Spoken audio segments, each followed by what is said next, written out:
መሐመድ እስላሞች ነብይ ነው ይሉታል ያን ነብይ የሚሉትን ህጃይቸዋል ሲሆን ያየሁትን ደግሞ ለራሱ እየመሰከረ ጥልመት ለብሶ ጥልመት ተጎናጥፎ በዛ ሰዓት ነፍስ ወከስ ጋር ተለይታ ነበር ሪስ ህዝብ ተሸክሙና ኋላ ያስደርስ መሐመድ ይለዋል ተነስና በአለም ያስተረየ የነበረውን መግባርክን ተናገር ይለዋል እዚያው ላይ እንዳለ ብስሚላሂን ረህማን ረሂም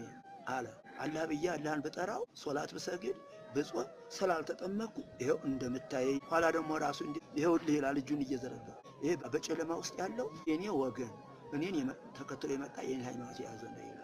የንዲ በየሰመላከት ያ የጨለማ መጋረጃ ይከፈላል በውስጡ ቁጥር ስፍር የሌለው ጥቁር አሞራ እንዲጫወትበት እሱ ራሱ ነው ይሄው እነህም እኔ ተከተለ እኔንም እንደምታይ ለሚመጡት እንዲው ናቸው ወዮ ለኔ ወዮ ለነዚህ ለስለቀቁ ይያል ራሱ የሚናገረውን ስም የሚለውን ሁሉ ስማ ወደ ዓለም ትመለሳለህ ነው የሚለው